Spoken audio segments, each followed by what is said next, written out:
Hi, my name is Lucas, and I am applying to be a life leader for the 2018 to 2019 school year. In the, be- in the beginning was the Word.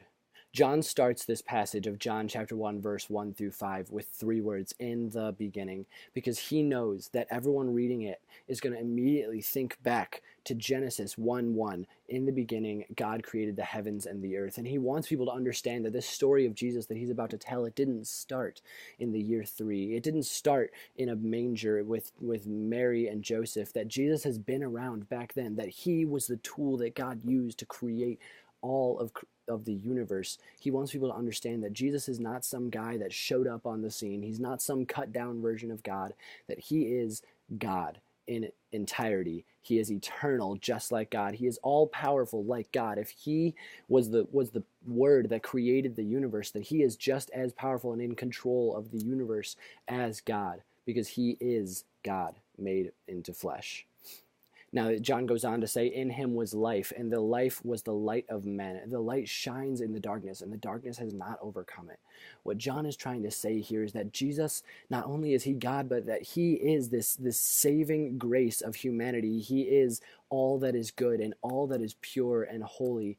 And that if this is the case, then we can't keep that to ourselves. We can't just say, okay, Jesus' teachings were great, let's use them for our lives, but that we need to spread this to everyone. Because if Jesus is God and if Jesus is eternal, then then we can't keep this light to ourselves. We can't dismiss anything he says. If Jesus says to love others as yourself, you love others as yourself. If Jesus says to love God with all your heart, all your soul, all your mind, you love God with all your heart, all your soul, all your mind.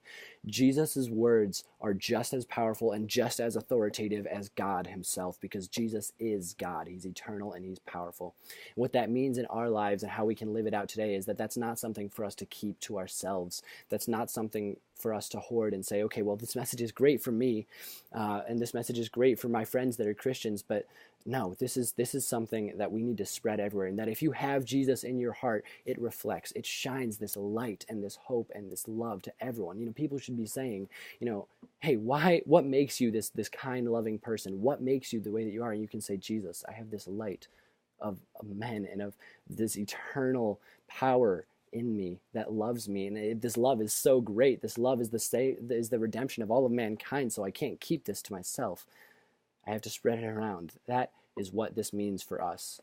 It means that this message is not just for us, and it's not just the light for me and for my buddies. It's not just the light for my pastor and my youth pastor. This message is for everyone, and we need to spread it to everyone that we can.